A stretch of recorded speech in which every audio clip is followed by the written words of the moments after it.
Ya, bismillahirrahmanirrahim. Assalamualaikum warahmatullahi wabarakatuh. Malam teman-teman. Semoga sehat-sehat ya. Em, gua kan akan ditemenin Mas Muhammad Faisal nih. Cuman Mas Muhammad Faisal barusan ngabarin akan telat dikit. Kita malam ini akan ngomong bahas insya Allah tentang cara selamat pegang uang panas investor startup. Agak lebay kayaknya ya judulnya. Cuman em, ini ngomongin tentang kemarin ya, berita yang sangat mengejutkan kita semua. Zenius akhirnya tutup, padahal ya kita tahu lah impactfulnya Zenius tuh kayak gimana. Gua bukan pelanggannya Zenius ya, dan gua bukan dari Jakarta atau sekitarnya. Masa-masa dulu Zenius ada gitu. Tapi gue denger lah ya, maksudnya seperti apa impactnya Zenius tuh, bagusnya, kualitasnya, itu paham. Cuman sayang sekali akhirnya tutup gitu kan. Dan juga eh, baru hari ini nih ada di product management clinic gua kan ada product management clinic ya buat founder yang mau consult gitu tentang startupnya.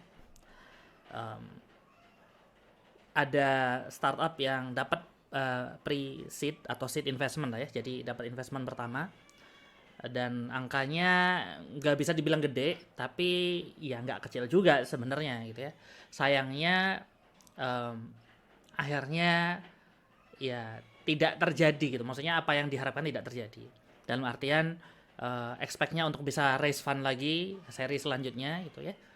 Seri A mungkin, atau intinya seri yang selanjutnya lah untuk nyambung kan gitu kan biasanya. Cuman iklim startupnya memang lagi nggak bagus kan, iklim funding kan, dan akhirnya sekarang harus scale down operation gitu ya, layoff kayak gitu-gitu. Nggak sekarang sih, sudah beberapa waktu yang lalu gitu ya. Dan tadi baru consult gimana ya caranya untuk get back on track, sebenarnya seperti itu. Nah makanya sebenarnya malam ini kita akan ngobrol terkait ya impact atau konsekuensi gitu dari megang duitnya investor startup. Kenapa kalau spesifik investor startup? Karena biasanya investor startup ini punya game yang berbeda gitu ya dibandingkan investor-investor yang lain gitu. Karena di startup biasanya ya mereka invest kan karena punya tujuan ya. Jadi nggak bisa dianggap seperti kayak investor-investor yang konsumer gitu. Jadi jadi jadi tadi gua ngomong apa nih? Ada distraction tadi. Nah, jadi kita akan belajar nih tadi itu apa aja yang ini ya, yang membuat berbeda. Kalau kita paham sebuah bisnis ya, jadi bisnis itu memang di awal biasanya dimulai bisnis atau startup semuanya itu dimulai atas satu ini tertentu gitu ya, satu kebutuhan tertentu atau mau nge-solve problem tertentu kan gitu kan ya biasanya ya. Dan ini biasanya terjadi secara natural gitu, artinya either foundernya ngeliat opportunity atau punya problem sendiri gitu ya, yang dia kok nggak ada yang nge-solve ya, akhirnya dia solve sendiri kan problemnya. Dan ini biasanya kayak gini, ada bisnis-bisnis yang secara karakter itu em, kayak apa ya, kayak lo dagang nasi goreng lah pinggir jalan gitu ya, artinya udah demand-nya itu sudah pasti ada, tinggal nge-serve aja gimana caranya, nggak perlu beda, malah yang penting memberikan sedikit kemudahan untuk orang-orang yang ada di sekitar situ kayak gitu kan. Ada nasi goreng A, ada nasi goreng B, mungkin ini lebih asin dikit atau ini lebih pedas dikit ya, sesimpel itu aja gitu. Jadi itu ada karakter bisnis seperti itu.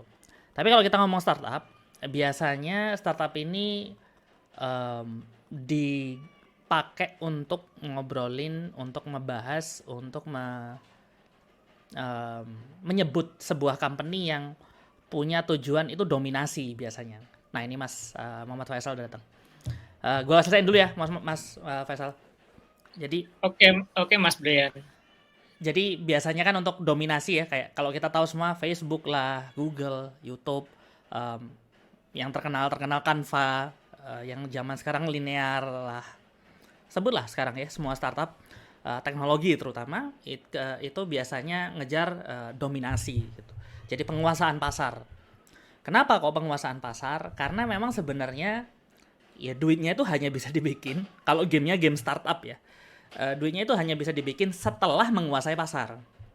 Jadi sebelum pasar dikuasai, yang ada pasti berdarah-darah saingan, em, dan kemudian ya seperti itu, gamenya seperti itu. Gitu. Tapi kalau udah jadi pemain satu-satunya di pasar, ya biasanya dia akan lebih mudah mencapai profit dan itu sudah kayak gak berseri duitnya. Cek aja sekarang pemain-pemain sekarang gitu ya.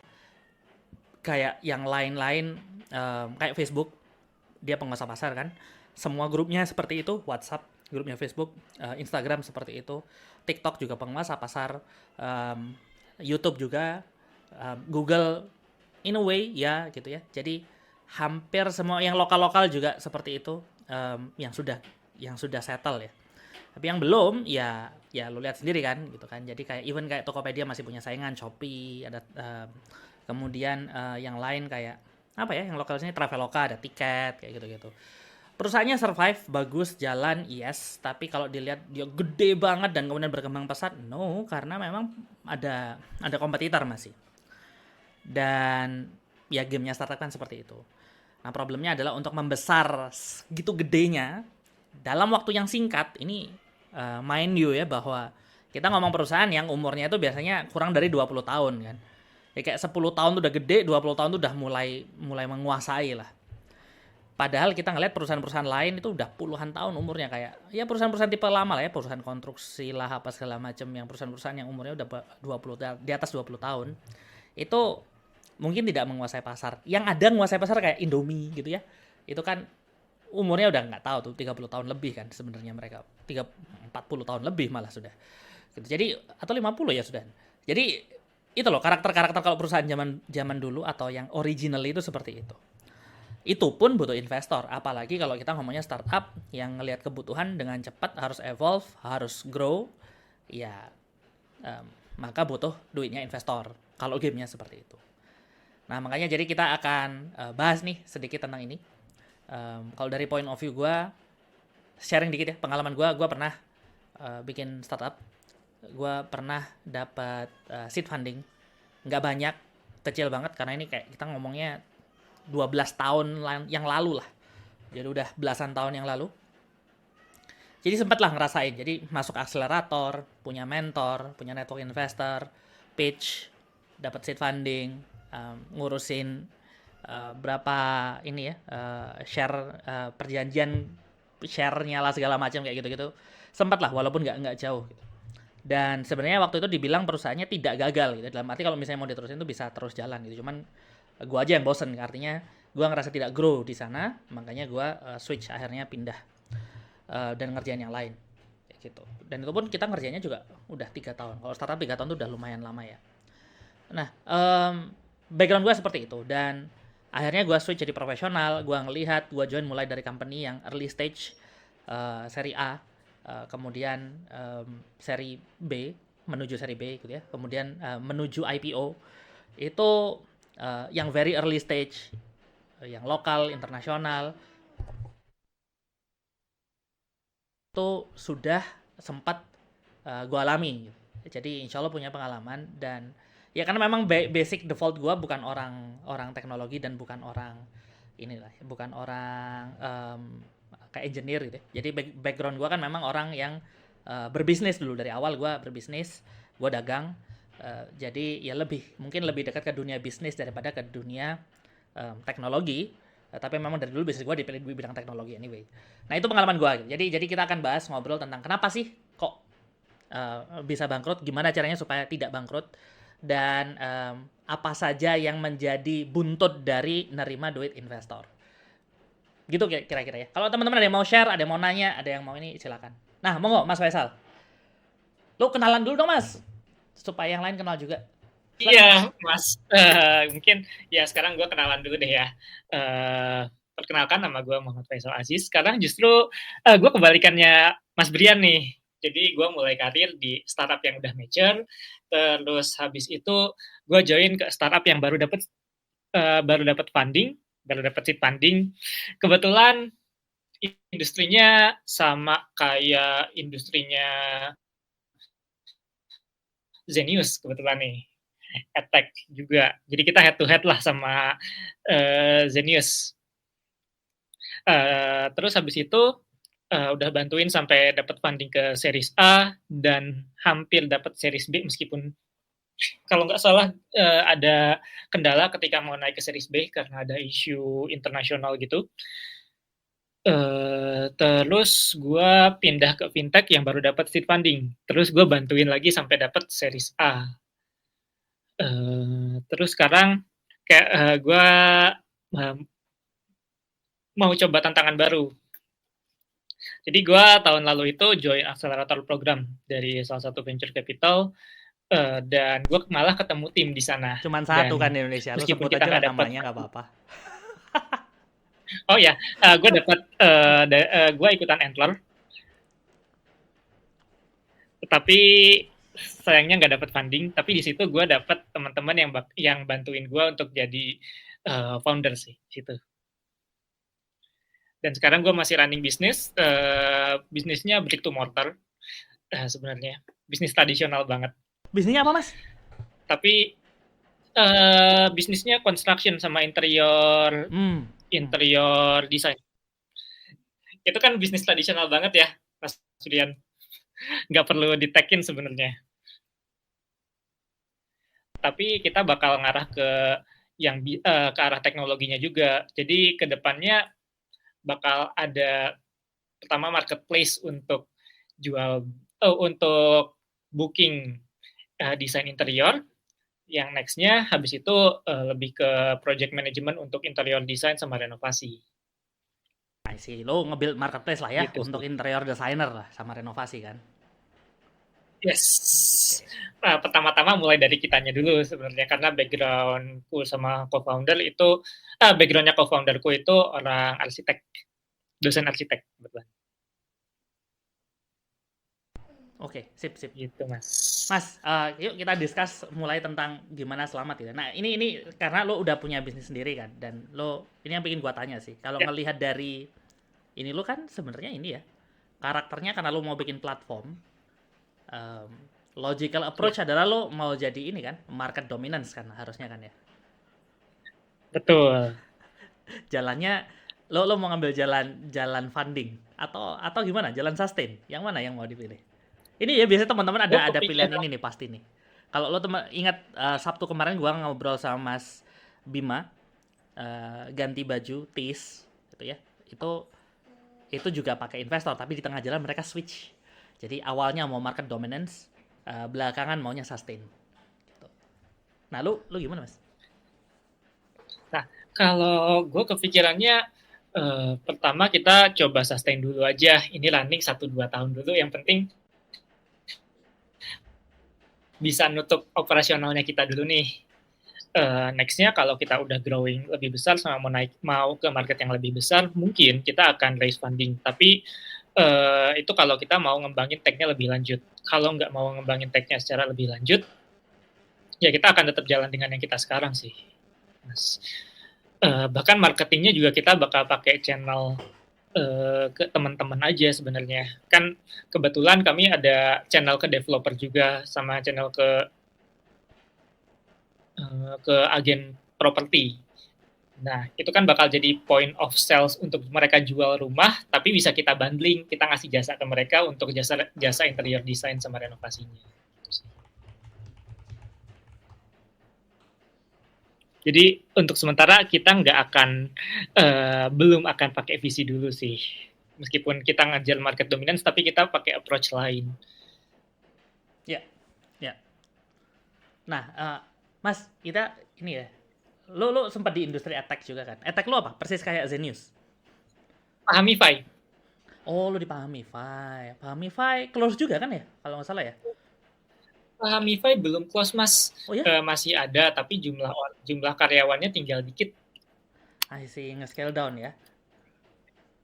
Ya, scale down. Dulu pas gua di sana, pas gua keluar sih masih ada 300 orang sih karyawannya, tapi kayaknya sekarang udah dikit banget ya. 300 sekarang dikit banget. Oke, kalau dulu share dong. Kenapa tuh? Kenapa kok akhirnya tutup gitu ya? No, not close lah. Kenapa akhirnya scale down lah? kalau kenapa akhirnya scale down, ini mungkin hipotesisku aja ya. Ya. Jadi kan di 2020 PAHMIFA ini naik. Penyebab faktor utamanya adalah bukan lockdown ya, PSBB atau PPKM. Ya, itulah. Di mana anak-anak sekolah ini kan mereka dirumahkan ya, belajar dari rumah, dan nggak semua sekolah itu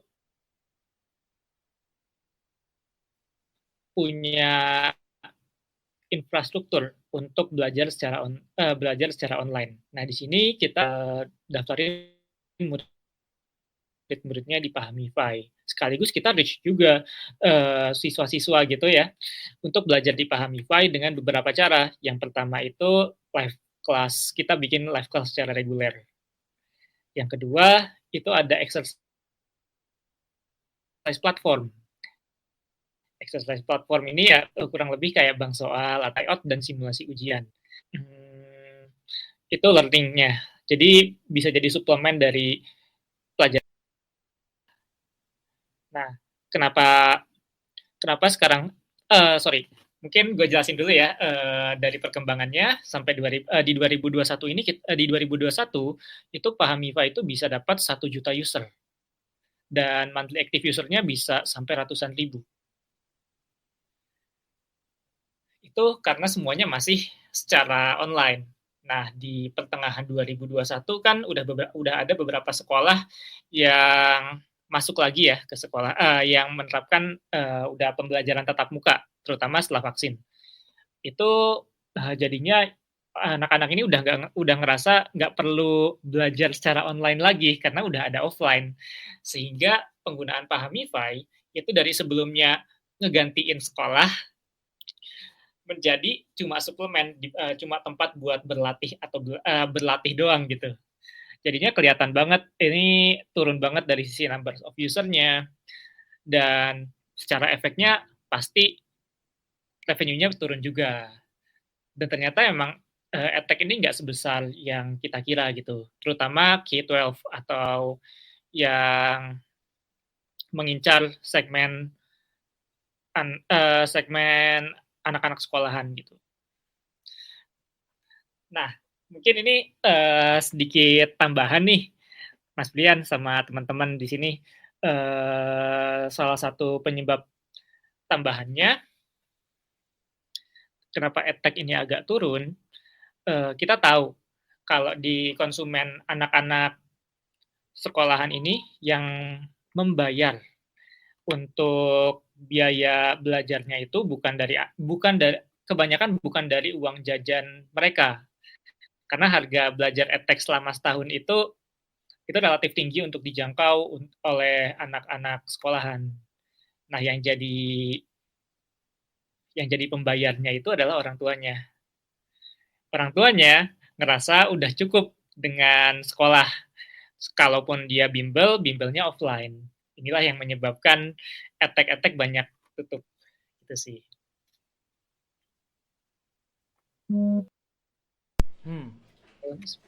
Ya, gua ngerasa statement lo ini sih Mas, agak gimana ya, agak turun. Enggak deh, kayaknya turun banget. Oh iya, gue memperhalus aja sih. Turunnya jeblok deh. Jeblok banget sih sebenarnya. Tapi ini deh, karena kita bahasanya tentang cara selamat pegang uang panas investor ya. Itu pas lagi naik, fundraise nggak? Fundraise, kita pas lagi naik itu double, 2 kali fundraise beruntun. Wah. Jadi pertama dapat dari Ycom untuk seed funding-nya, terus dapat juga series A kalau nggak salah. Series A-nya juga lumayan, awalnya diproyeksikan bisa tahan 3-4 tahun sih, tapi ternyata nggak selama itu juga. Nah, itu kenapa tuh? Ada beberapa kesalahan, ada beberapa misestimasi sih. Estimasi awalnya kan bakal dipakai terus meskipun I see. produknya bakal dipakai terus meskipun udah offline lagi. Ya, Ternyata kan enggak. Ada asumsi revenue yang untuk nge-cover inilah ya. Betul. Fuel-nya lah ya. Jadi Ya. nggak murni pakai funding. Oke. Terus ada beberapa project sama marketing effort yang salah sasaran. Jadi misalnya waktu itu buka booth di beberapa mall, tapi sayangnya waktu itu pas banget COVID Delta, varian Delta kalau nggak salah yang semua langsung ditutup semua fasilitas publik tuh. Logikanya gimana waktunya COVID kok buka di mall tuh? Enggak, jadi persiapannya 1 sampai 2 bulan sebelum outbreak yang Delta, tapi pas kita lagi eksekusi, biar langsung kan Delta itu kan naiknya cepet banget. Oke, oke. Ya, tapi kan memang sedang dalam masa COVID kan. I mean, Iya. ya oke lah kondisinya membaik gitu ya. Tapi ini pelajaran penting ya teman-teman ya. Artinya kita selama ini nggak cuma dalam waktu kondisi pegang startup atau di dalam bisnis aja, dalam hidup kita tuh selalu ngelihat berdasarkan kayak trend line gitu ya. Oh ini naik nih, berarti naik terus, gitu kan. Wah ini buruk, ini beri buruk terus gitu. Kita sering condongnya tuh kayak gitu tuh. Itu yang sering bikin kesalahan. Orang nyicil itu biasanya seperti itu salahnya. Dia kira penghasilannya bakal segitu terus. Orang susah juga bakal ngira seperti itu. Dia lagi ada masalah, stres karena dia bakal kira masanya seperti itu terus. Gitu. Padahal event-event Black Swan, event-event yang kecil kemungkinan terjadi, tapi impact-nya profound gitu ya, sangat-sangat besar terhadap hidup kita, itu hampir pasti terjadi gitu kan. Kita nggak tahu yang mana gitu. Tapi pasti akan terjadi event-event seperti itu gitu. Jadi kalau ya ini advice ya buat teman-teman yang lo pegang decision making di sebuah startup.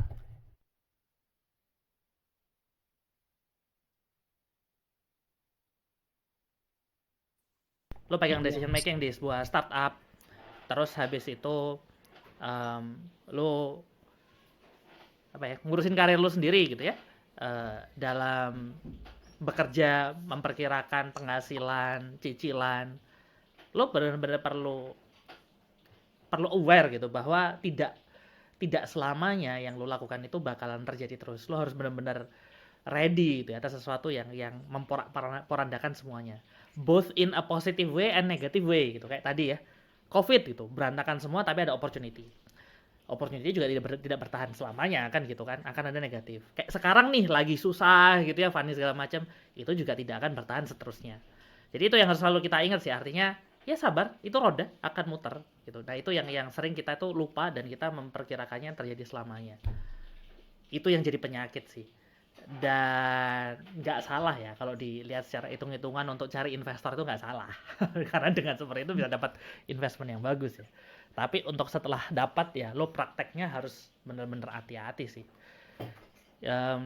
Gua beberapa kali melakukan hal itu, mengalami hal yang seperti itu ya, baik dalam kehidupan personal, urusan kerjaan, ataupun kehidupan startup gua gitu yang dulu bisnis ya sama sih kayak gitu. Memperkirakan bahwa oh ini naik nih, kita invest, kita bakal naik, akhirnya bangkrut karena ya nggak bagus ini ya, tidak sesuai perkiraan gitu. Nyicil juga gitu, terutama buat teman-teman yang punya cicilan itu hati-hati karena ya gitulah. Jadi kalau kalau tim tidak nyicil sama sekali. Jadi kalau mampu beli, kalau nggak usah beli, sewa aja. Itu lebih less headache lah. Investnya taruh di Bitcoin aja. lagi naik nih, lagi naik nih. Oh iya, setahun terakhir naik dari 20 Oh, ribuan, kalau sekarang lo, udah lo 40 masuk di ribuan ya. Juni naik 50% udah. Investor-investornya kalau taruh duitnya di Bitcoin udah naiknya banyak.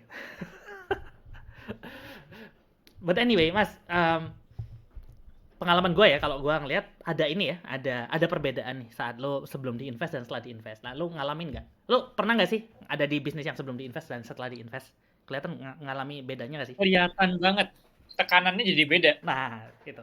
Silakan dibahas, Mas. Silakan diceritain. Oke. Sebelum diinvest, kita yang penting itu survival mode ya. Maksudnya survival mode ya, kita dengan karyawannya sedikit, manpowernya dikit, kita harus dapat target tertentu, angka threshold tertentu biar kita tetap survive. Misalnya kita cuma butuh sebenarnya 20.000 user per minggu misalnya, dan semuanya ini paid user. Itu case di Pahamify ya. Case Nah, dapetin 20.000 user yang pakai Pahamify itu relatif mudah sebenarnya. Nah, ketika kita dapat investment, target kita itu adalah growing. Misalnya sebelumnya kan kita udah punya 20.000 user per minggu, paid user kita anggap ya. Harus growing dari angka itu sebesar kalau nggak salah 5% ya per minggu. Itu yang bikin kita mindsetnya berubah sih. Jadi kita mindsetnya jadi bakar duit untuk untuk naikin awareness sama ngakuisisi user-user baru. Yang mana batas marketnya ini kan terbatas juga karena K-12 apalagi fokusnya ke anak SMA, number of usernya ya berapa banyak sih anak SMA di Indonesia. Terus sum-nya kan atau segmen addressable marketnya seberapa banyak sih yang bisa kita address di situ. Itu juga kan terbatas banget. Dan ini kan attack seasonality banget ya. Itu sih. Jadi kita grow-nya juga kita juga jadinya burning money terus sih buat akuisisi sama retensi user. Gitu sih. Kalau Mas Brian sendiri ada pengalaman juga nggak Mas? Yang barusan yang konsult sama gue ya di product management clinic. By the way, buat teman-teman ya yang nggak tahu gitu, Antler itu akselerator lah ya di Indonesia, dan nggak cuma di Indonesia, dia ada di seluruh dunia kok. Banyak dia programnya. Lumayan generous kalau gue bilang ya, karena funding dia itu diterima itu bisa sampai 1 miliar ya kalau nggak salah, sekitar segituan lah.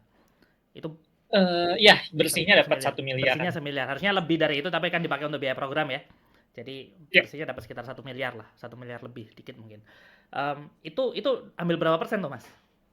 Lo tahu nggak? Itu dia tergantung. Indonesia itu 10% Mas. Kalau Arab tuh 11 atau 12%. Kalau Malaysia 11%. Oke. Ya jadi sekitar segitu. Nah, jadi valuasi keluar dari program 10 miliar. Kayak gitulah ya kira-kira.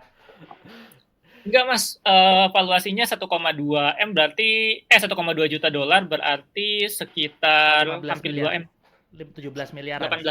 Ya. 20 ya sekitar 20 M, hampir 20 M. Hah, kok 20 sih? 1,2 kan nggak sampai? 1,3 Mas. Oh iya, karena dia fundingnya 100 ribu ya. Iya. Kan biaya programnya 30 ribuan. 100 ribu pre, posnya nggak ada pre, ya itu posnya harusnya kan. But anyway ya sekitar segituan. Jadi nggak tahu teman-teman di sini ngerasa itu kecil atau besar. Menurut gua sih itu nggak gede, nggak kecil definitely. Tapi itu juga nggak gede, itu kayak runway paling 6 bulan setahun kalau serius ya. Makanya sebenarnya itu bukan posisi yang tepat kalau misalnya, karena gini loh, mindsetnya gini ya teman-teman, buat yang nggak paham ya, jangan dikira investor itu naruh duit itu kayak, oh gue believe sama bisnis lo bahwa lo akan gede, nih pakai. Kagak kayak gitu. Yang punya duit itu bukan investornya, yang punya duit itu bukan visinya. Visi itu operator duitnya, kayak money manajernya lah, manajer keuangan sebenarnya. Ini karena visi ya, kalau lo ngomong sama angel investor itu beda ya, punya duit sendiri itu beda. Itu biasanya mereka karakternya beda gitu ya. Kalau angel investor tuh benar-benar bisa lebih, dia support, dia paham sama bisnis lo, atau dia punya vested interest, dia ngerasa lo oke orangnya, dia mau support lo, itu angel investor.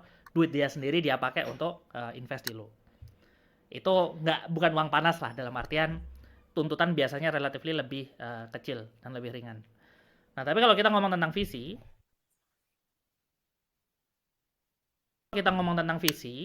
itu bukan duit dia sendiri. Jadi venture capital itu adalah organisasi sebenarnya di mana dia itu punya investor. Sumber duitnya dia itu dari LP, sebutannya limited partner. Limited partner itu kayak pemodalnya gitu. Jadi dia tuh kayak ya manajer keuangan, duitnya orang lain. Dan cara kerjanya visi itu bisnis. Bisnisnya visi itu adalah kayak bank lah ya, dia cari LP, cari partner-partner yang mau invest di dia, sama dia dijalanin, diputar tuh duit. Putar duitnya apa? Kalau bank itu invest di bisnis, sama ini invest di bisnis juga. Cuman bisnisnya bisnis startup, karakter bisnisnya aja yang beda. Gitu. Jadi modalnya VC itu macam bank lah ya. Dia dapat duitnya tapi bukan dari masyarakat, tapi dapatnya dari LP, limited partner, dari investor-investor. Nah, investor kok mau bisnis taruh duit di mereka? Kira-kira gimana? Ya, tentu saja ada yang dijanjikan gitu ya. Apa yang dijanjikan? Ya tentu aja duitnya muter berlipat-lipat kan gitu kan. Dan VC juga dapat ada beberapa cara biasanya dia dapat duit. Ada dua mekanisme yang utama. Satu, dia management fee. Jadi dia dapat sekian persen, 1% lah, 1,5 atau 2, ya sekitar itu lah ya, 1% dari total fund under management. Jadi total duit yang dia manage itu 1% per tahun itu buat dia. Jadi cost-nya yang dibebankan pada investornya. Yang kedua adalah itu carry. Carry itu kayak kalau ada exit startupnya, kalau ada profit dari investmentnya, jadi habis taruh investor duitnya ditaruh di satu startup, di 5 startup itu misalnya satu berhasil gede banget, yang 5 gagal, totalnya carry-nya itu berapa, dia dapat percentage dari itu, misalnya 20%. Gitu. Jadi dari profit itu dia juga dapat. Model bisnisnya VC itu seperti itu. Nah, gimana dia bisa meyakinkan investor? Ya dia harus jualan dong, janji surga dong ya. Kayak kita ini orang yang punya experience, ini lagi naik industrinya, ya gitu-gitulah ya. Nah, dan pasti mereka akan membandingkannya dengan instrumen investasi tradisional. LP ya, yang punya duit. Nah, kenapa kok sekarang tuh funding tuh mepet? Karena dulu itu LP ya daripada ditaruh di US ya, bunganya, karena kita ngomong ke ini ya, memang transaksi global kan pakai US ya, itu kan 0%, ya 0 sampai 1%, kecil banget lah. Jadi dia hampir-hampir tidak berbunga kan. Dan kemarin gara-gara inflasi, the Fed naikin sampai up to 5%, hampir 5%, mendekati 5% lah. Bayangin suku bunga naik 5 kali lipat. Ya investor yang sebelumnya taruh duit di startup pindah dong. Kayak startup beresiko kan. Returnnya berapa gue nggak tahu sih ya. Gitu kan Mas ya biasanya ya? Ya betul. Kita kesusahan funding ya karena LP lebih mending beli deposito aja sih di Amerika gitu ya, atau ngambil obligasi perusahaan yang udah perusahaan TBK di US sananya gitu ya, yang IPO. Udah pasti dapat soalnya, nggak ada risk. Ini juga berlaku di investor lokal, LP lokal ya. Dia invest aja ke deposito atau ke obligasi pemerintah, toh return-nya udah berapa? 7-8%, bahkan bisa dinego kan? Ya. Itu lebih untung daripada invest ke startup yang risikonya lebih tinggi. Startup kan kalau boleh dibilang 90% gagal ya. Lebih, Mas. Jadi ini lebih ke eksperimen yang kita udah tahu 90%-nya gagal gitu. Nah, sekarang bayangin nih, udah tahu ya lebih dari 90% gagal. Artinya, lu cuma bisa make money dari 10% sisanya. Kurang dari 10% sisanya. Lu bayangin make money-nya harus seberapa gede lipatannya. Dan ini dikejar dengan perbandingan lo kayak deposito dengan mekanisme tradisional kan gitu kan. Kalau deposito 10 tahun naik 10%, 50% isi gitu ya, indeks saham syariah Indonesia tuh naik, kalau terakhir gua cek tuh 50% dalam waktu 12 tahun terakhir kalau nggak salah. Atau 10 tahun, 12 tahun terakhir, gua lupa. Tapi ininya naik 50% lebih kalau nggak salah. Ya segituan lah dalam waktu itu. Nah, total duitnya misalnya dia 10 startup yang berhasil cuma satu, ya 10 miliar misalnya yang diinvest, ya akhirnya lo harus bisa dari satu startup bisa menghasilkan lebih dari 15 miliar. Enggak ya? Iya bener, lebih dari 15 miliar. Minimal itu, belum kos-kosnya tadi, per tahun bayar 1% ke VC-nya. Belum lagi nanti kayak ada carry fee-nya, kayak gitu-gitu. Nah karena ini di-compare dengan seperti itu, maka jangan heran investor itu selalu ngejar market yang luas, yang gede. Lu dipaksa untuk grow, di hyper grow. Karena kalau enggak, lu cuman sustainable business, enggak balik duitnya.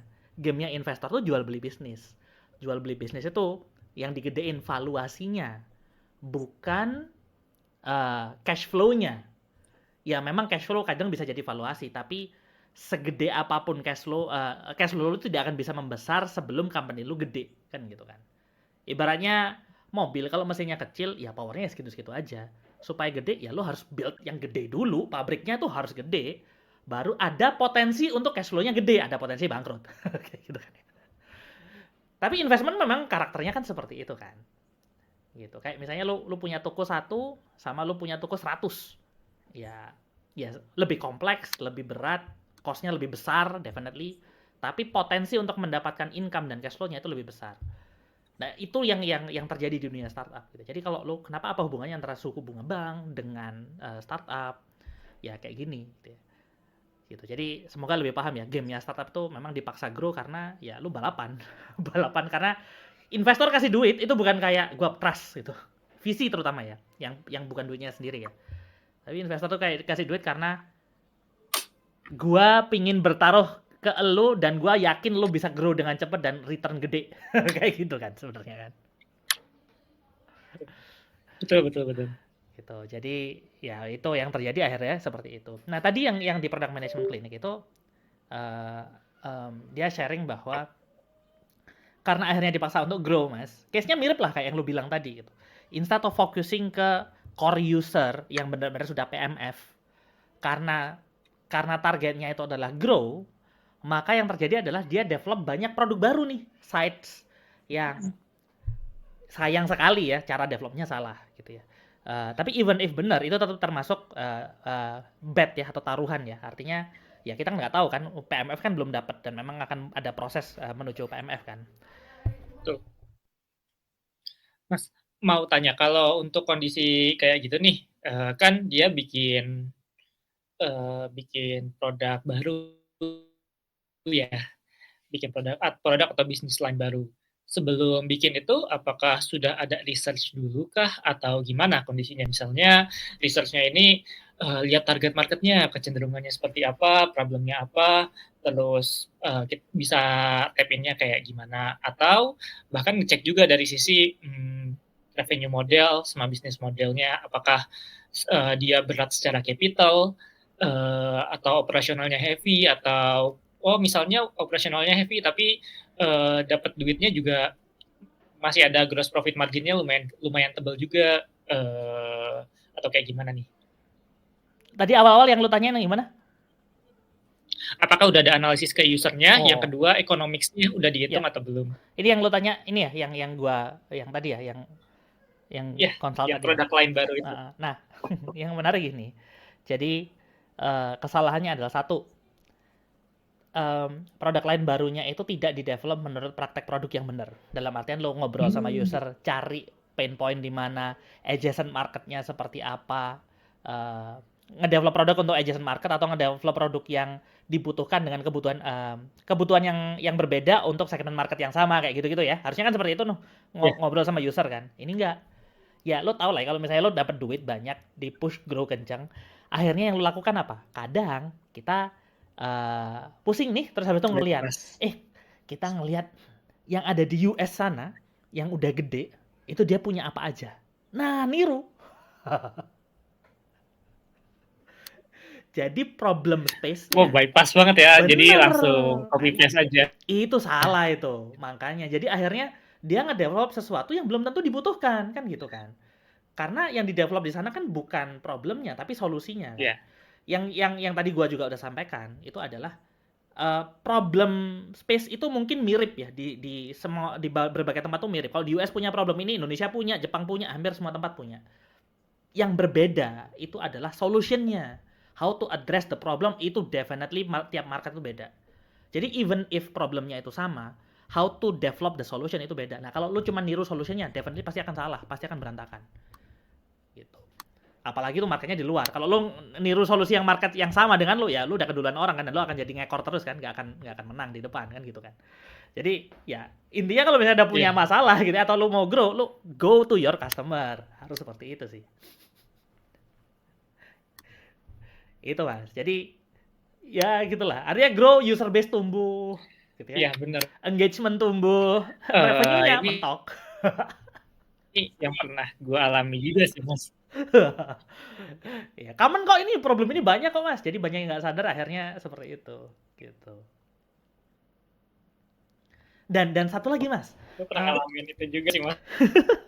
satu lagi, gue believe ya ada bisnis-bisnis yang cocok untuk diinvest dan di grow dengan cepat gitu ya. Intinya di steroid lah supaya grow pakai duitnya investor, dan lebih banyak bisnis yang tidak cocok untuk digituin gitu. Kenapa? Karena em, kayak misalnya nih apa yang gede-gede yang kita lihat sekarang, sosial media, YouTube lah, TikTok segala macam, e-commerce, marketplace, itu karakternya, mode-nya itu atau defensibility-nya dari jumlah user yang ada, dan dia akan makin gede user base-nya, makin gede orang yang berinteraksi di dalam, makin ya makin strong gitu kan, makin susah orang pindah dari situ kan gitu kan. Jadi interaksinya akan makin dalam lah. Jadi kayak ya networknya akan bentuk lebih kuat kan gitu kan kalau makin orang makin banyak. Tapi Ya, ada tuh bisnis-bisnis kayak modelnya kayak edutech, gua tidak merasa itu bagian dari situ. Kecuali edutech-nya dia marketplace gitu ya, macam-macam Udemy kayak gitu-gitu. Udemy itu kan ada orang yang lu bisa upload konten ngajar gitu ya, ada orang bisa beli. Nah, itu kan karakternya marketplace tuh. Tapi kalau lu service provider one to many lah katakanlah, ini company yang nyediain konten, kemudian lu jualan, ya harus hati-hati karena karakter bisnisnya beda. Defensibility-nya tidak hanya dengan naikin jumlah user. Karena case-nya kayak tadi tuh, mau Zenius, mau apapun edutech, pada akhirnya setelah COVID selesai, ya karena tidak ada alasan lagi orang pakai kan, akhirnya ditinggal. Belum lagi pemerintah bikin sendiri kan gitu kan. Pemerintah bikin belajar.id gitu. Ya, sekolah wajib pakai itu. Ya, ya wes, mau ngapain lo? Gitu.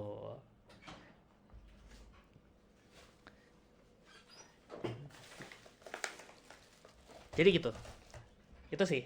Buat teman-teman yang mau ngobrol, yang mau ada sampein. Loh, Mas Faisal kok ngilang? Oh, pindah ke bawah. Lah, kok pindah? Lah, gue sendirian dong. Kalau mau yang ada yang mau ditanyain, ada yang mau diobrolin, dibahas, silakan ya teman-teman, angkat tangan, raise hand, biar gue bisa ini. Oh, Mas Arta, monggo silakan Mas Arta.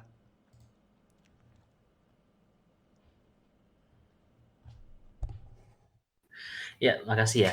Itu kan kayak kemarin ya, saya sempat ini ya, apa, lihat ya setiap pola-polanya startup itu ya. Jadi saya juga masalah juga baca ini suka apa, baca sejarah peperangan ya, yang itu baik dari apa, campaign Alexander, terus Napoleon sama yang Jerman itu kayak gini ya. Setelah saya dengerin tuh, jadi kayaknya ibaratnya Zenius itu mereka kayak dapat support dari headquarters-nya, itu mereka langsung mobilize, langsung cepat maju. Nah, tapi yang mereka lupain itu mereka tuh nggak tahu cara fortifikasi posisi yang udah mereka masukin gitu. Itu kan itu kesalahan yang saya paling common ya di setiap startup itu ya.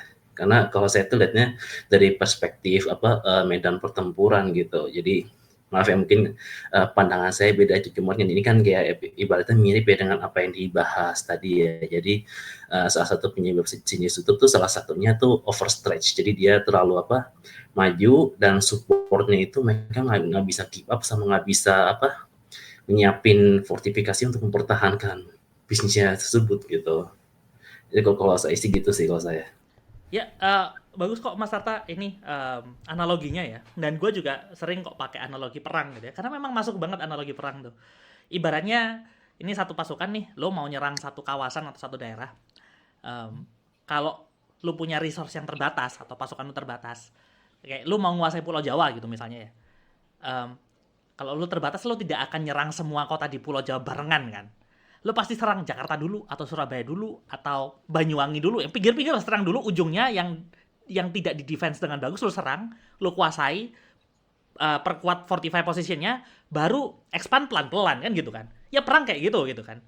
Tapi nih case-nya dengan case-case yang bisnis yang digelontorin duit dengan jumlah yang besar, akhirnya apalagi foundernya first time founders gitu ya, nggak terbiasa, akhirnya wah ini ayo harus cepat, harus dikuasai dengan cepat. Ya kalau cepat ya mau gimana, serang langsung, semua diserang, semua dikerahkan kekuatannya. Nggak tahu kalau ternyata tiba-tiba di sana ada bala bantuan, ada pasukan nyerang yang lain nyerang headquarternya lah segala macam. Akhirnya ya nggak bisa bertahan kan gitu kan. Cuman memang kayak tadi sih Mas, artinya perlu paham ya, kalau yang gue lihat perlu paham karakter bisnisnya gitu. Karena kalau lu memaksakan karakter bisnis yang tidak begitu cocok gitu ya, di grow dengan cepat, tapi lu grow dengan cepat, maka ya ini yang akan terjadi, itu kayak gini gitu karakternya. Service bisnis B2B terutama, enggak B2B ya, gue ngomongnya B2B, tapi ini juga berlaku pada B2C yang karakternya itu service, karakternya itu bukan platform, bukan marketplace.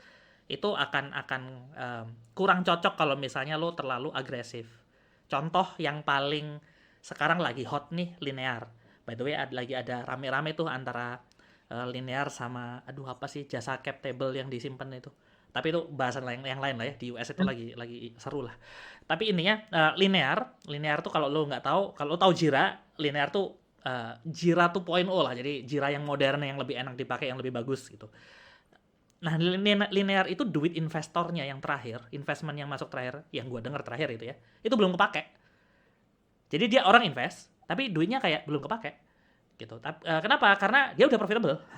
Jadi, karena saking bagusnya produknya, dia profitable, jadi duitnya belum diapa-apain. Mungkin case-nya mirip kayak Kaskus dulu kali ya, kalau lu pernah dengar Kaskus, ketahuan umur. Kaskus pernah diinvest, terus habis itu duitnya kan gak dipakai kan, tapi akhirnya dia turun kan, relevansinya turun, akhirnya hilang, akhirnya mati. Mati gak sih sekarang? Masih ada gak sih? Masih ada, tapi user base-nya nggak sebanyak yang dulu sih, Mas. I see. Itu terus kan dulu kita kenalnya FJB-nya ya, Mas ya. Iya. Akhirnya kan pindah ke platform lain kan, ke Tokopedia, kayak Bukalapak. Nah ini contoh bagus nih, kayak Kaskus tuh kan sebenarnya bisnis yang kayak karakternya bukan service ya, tapi dia mode marketplace berdasarkan jumlah orang yang terhubung di sana. Kalau lu tidak agresif menguasai pasar ya akhirnya lo irrelevant pada akhirnya. Gitu. Kalau yang gue lihat benang merahnya di situ sih. Artinya tentu banyak hal yang mempengaruhi, bukan hanya karakter bisnisnya ya, tapi ya banyak hal lah. And that's why business is hard. Itu nggak semudah itu gitu ya. Bikin startup itu susah. Makanya kalau gue kerja aja deh enak. Iya bener Mas. Mungkin kalau yang kasusnya Kaskus tadi nih Mas, dulu kan FJB kita tahu lah ya, gede banget tuh, transaksi bisa gede banget. Flip itu mulainya dari FJB kalau gue denger ya. Iya. Tapi yang gue dengar mulai turunnya FJB itu karena banyak fraud kan. Apalagi setelah kasus Black Panda ya kalau nggak salah yang Rekber itu. Kasus Black Panda. Iya.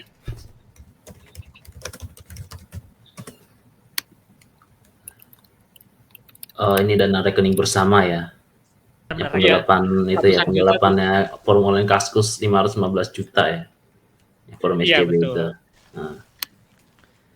Jadinya kan orang jadi nggak percaya. Ya 500 juta kalau duit sekarang berapa lah dibandingin sama fundingnya Kaskus gitu. Tapi kan itu bikin orang nggak percaya. Sementara Tokopedia itu kan semuanya pakai pihak ketiga gitu, nggak ada seller langsung dapat duitnya dari buyer. Ya pasti lebih terpercaya orang. Meskipun bikin orang percaya itu juga nggak gampang. Benar, makan waktu, makan biaya yang besar. Nah, gini nih yang lo perlu bakar duitnya investor. Artinya tidak selalu gitu ya bakar duit investor tuh buruk. Tapi tidak selalu benar juga gitu kalau approach-nya salah. Karena tidak membakar juga akhirnya buruk kan kejadiannya kayak di Kaskus. Ya, buruk dalam artian bisnisnya akhirnya perlahan mati ya. Gitu sih. Ya, itu kali ya. Monggo kalau misalnya ada yang mau ngobrol, nanya pembahasannya, masih ada beberapa menit sisanya. Semoga dengan pembahasan kali ini lebih paham ya. Gamenya itu gimana sih, kenapa sih funding seret, kenapa sih startup itu grow terus, kenapa sih bakar duit. Ya, tuntutan bro. Biasanya itu sih. Gitu. Jadi kalau lu denger gue nggak pingin bisnis yang di funding VC, ya itu salah satu alasannya, karena gue tidak mau dikejar-kejar. Itu sebenarnya sih kalau tadi kamu bilang apa mau kerja aja gitu sebenarnya ada peluang juga loh buat belajar gitu kan apa pola pattern perusahaannya kayak gimana gitu kan mungkin bisa kan observasi itu perusahaan yang kamu kerja itu kayak gimana sih mungkin kamu bisa nyari-nyari kan ini mana bagian mana yang mau diimprove atau apa kan bisa aja kayak gitu ya mungkin ya secara gak langsung kan apa jadi belajar bisnis secara gak langsung gitu loh dengan pelajari apa bisnis patternnya di perusahaan yang kamu pelajari gitu loh. Aku juga kalau pas mau kerja pasti kayak gitu. Ya, itu kelihatan lah kalau sudah punya pengalaman dan ini ngerti, paham lah ya, bisnis yang wah habis ini bahaya nih. Cepet-cepet cari. Mas, mungkin sedikit cerita dulu aku pernah bikin SaaS ya. Dulu banget sebelum startup banyak tuh ya. Bareng sama orang tua waktu itu. Sama papa.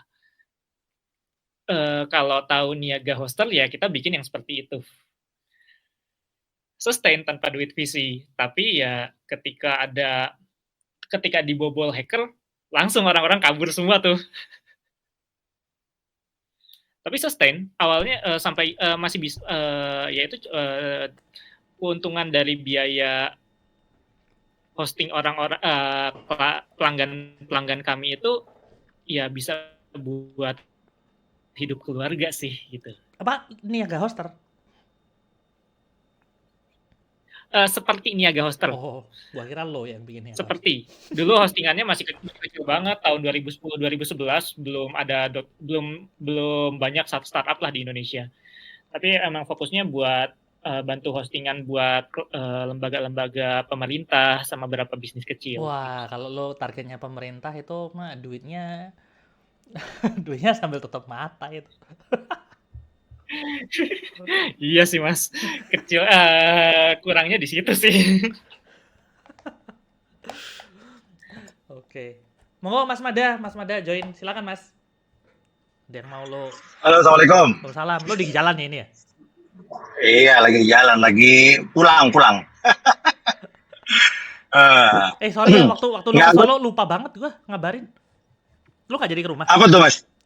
Yang kemarin Iya, lupa, Mas. Aku ya lupa, akunya juga udah pulang duluan. dari Solo langsung balik Jakarta. Langsung balik, aku cuma nganterin anakku pesantren ngajar karena anakku kan pesantren IT. Jadi dia ada namanya IDN, Islamic Development tahu. Network di IDN Solo. Tahu ya? Nah, itu ya enggak IDN Jonggol, cewek kan? Hah, terus ngapain ke Solo? Ke Solo ngajar, jadi IDN mengajar beberapa. Iya. Jadi SMP udah ngajarin website, ngajarin Figma dan lain-lain kayak gitulah. Nah,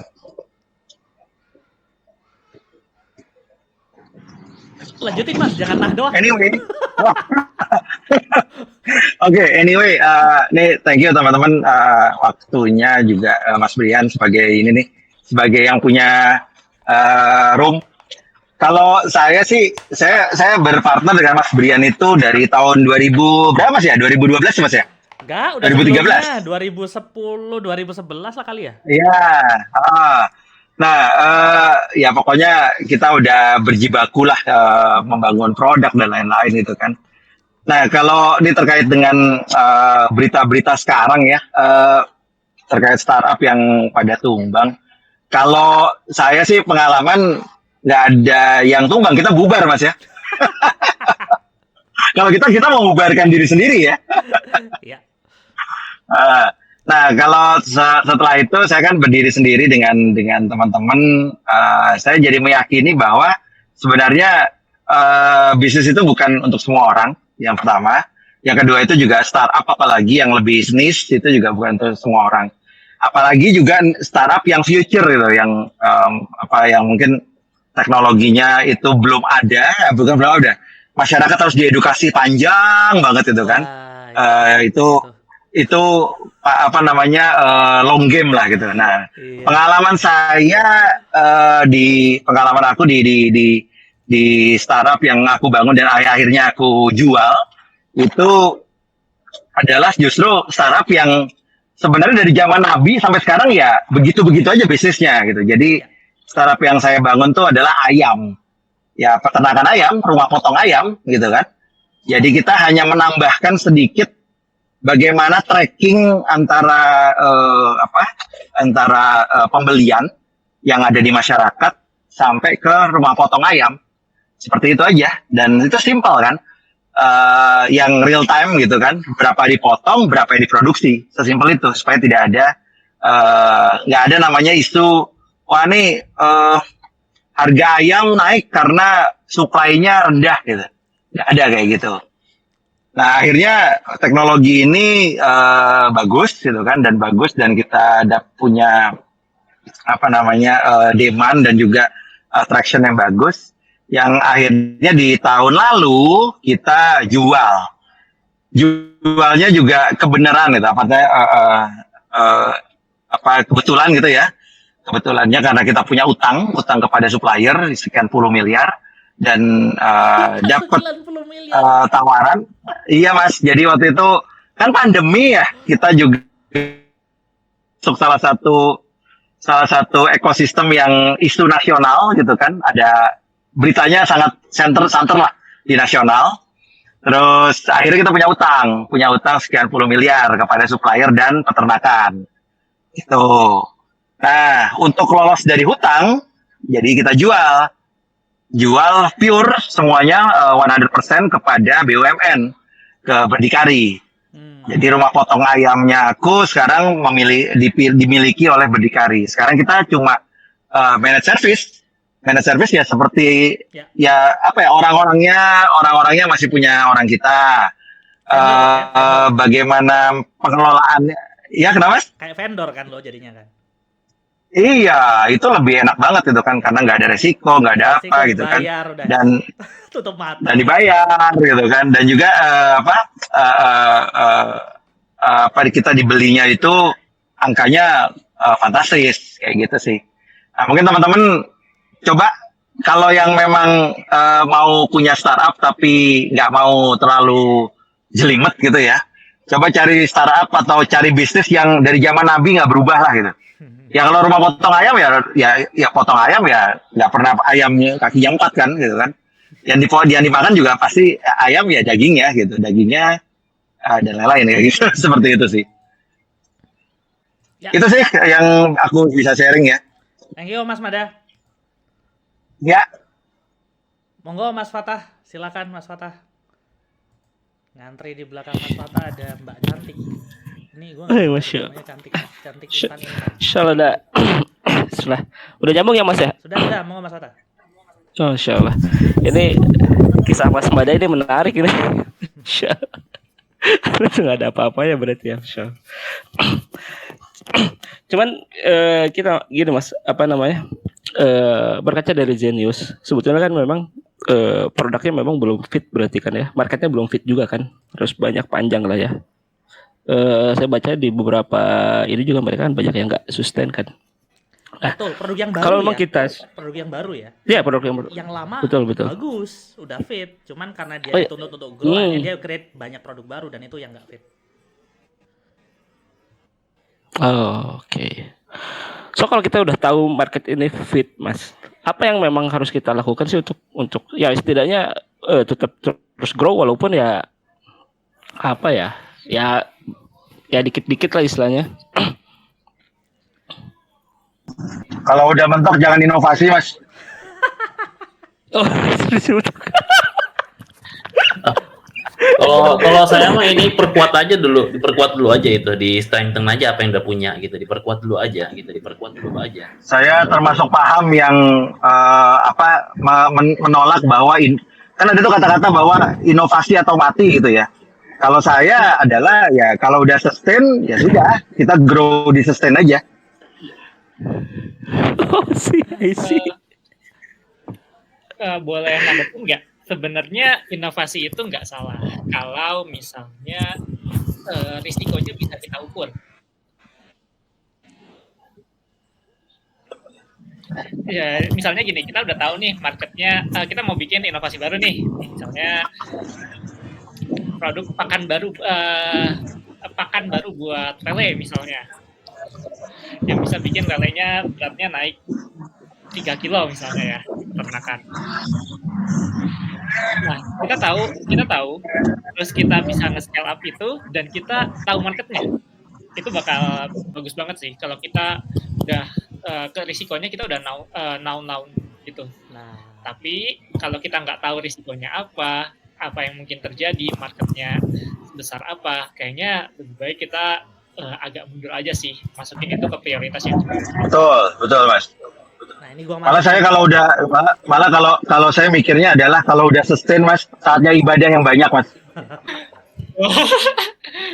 ini gua mau masuk nambahin Ada ya, Mas Mas, ya? Faisal tadi. Nambahin, Tadi jadi kalau misalnya lo memang sudah bagus kayak tadi Mas, misalnya udah sustain, sudah grow-nya bagus, kalau lo mau inovasi ya itu nggak masalah gitu ya, asal kayak tadi tuh nggak buru-buru, nggak gerusa-gerusu, dan lo benar-benar tahu caranya dan risknya diminimize supaya tahu gimana caranya dan prakteknya benar. Nah lo hire gua ya. Supaya nggak Ini salah. informasi sedikit. Mas, Dagang. Mas Brian, informasi dikit. Aku baru ngobrol dengan yang pemiliknya pagi sore, Mas. Wah, Pagi sore itu masakan Padang. rumah makan pagi sore. Ya. Iya, rumah makan Padang. Itu sudah 3 generasi, Mas. 3 generasi, inovasinya tidak ada. Inovasinya cuma ya makin gede, Menunya makin baru terus itu. makin menu yang laku ya gitu aja, Mas. Iya, tapi kan Nah, menunya terus terus udah gitu dia income bersih loh ya. Artinya margin ya, gross margin mereka itu di 6 miliar Mas satu outlet. Nah, satu outlet ya. per bulan apa per tahun? Per bulan. Saya per bulan Mas, per bulan itu satu outlet 6 miliar gross margin. Nah, itu kalau di acara-acara kayak Ramadan dan lain-lain gitu kan, itu lebih parah lagi. Nah, kalau udah punya gross margin 6 miliar gitu kan, dengan net margin makanan bagi dua langsung lah 3 miliar satu outlet gitu ya. Ya, ngapain lagi sih? Agak mendingan ya main-main aja lah, main-main silaturahim. Kayak gitu aja sih daripada kita mikirin inovasi. Kayak lo nggak tahu aja Mas, orang hidup di dunia kalau dapat 6 miliar maunya 12. Ya kayak gitulah. Mainannya yang lain Mas, mainannya yang bagi-bagi duit gitu kan, bikin apa gitu kan, yang inovasinya inovasi yang bikin rumah tahfiz tapi untuk di tengah. Bentar, ini ada Mbak cantik Intan ini, monggo Mbak, ini lo ada yang mau lo sampein?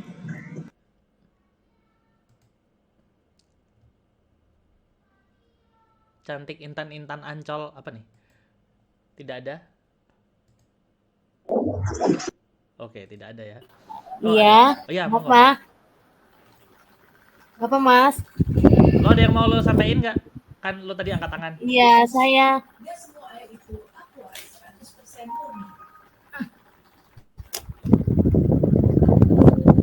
Mbak Intan Ancol di Ancol ya? Iya. Apa Mas? Ya wes. Apa-apa nah. Ya wes. Kerja di mana Mas? Gua move ke listening ya Mbak. Kerja.